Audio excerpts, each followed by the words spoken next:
ይሄ መልእክት ለአንድ ሰው ብቻ ነው፣ ለብዙ ሰዎች አይደለም። ለአንድ ሰው ብቻ የሆነ መልእክት ስለሆነ አንድ ሰው ብቻ ለኔ ነው ብለህ ትቀበላለህ።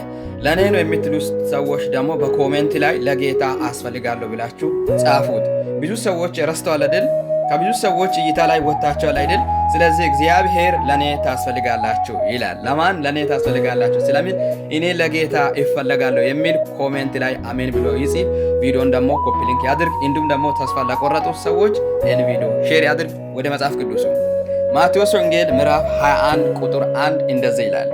ወደ ኢየሩሳሌምም ቀርቦ ወደ ደብረ ዘይትም ወደ ቤተ ፈጋ ሲደርሱ ያን ጊዜ ኢየሱስ ከደቀ መዛሙርቱ ሁለቱን ላካ፣ እንዲህም አላችሁ፣ በፊታችሁ ወዳለች መንደር ሂዱ። በዚያን ጊዜ የታሰረች አህያ ውርንጭላ ከእርሷ ጋር ታገኛላችሁ፣ ፈታችሁትም አምጡልኝ።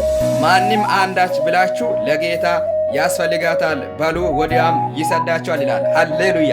ለጌታ ታስፈልጋላችሁ፣ ለጌታ እንፈለጋለን። በብዙ ሰዎች እይታ ላይ የለን መድል ብዙ ሰዎች ረስተዋል። ለጌታ እንፈለጋለን።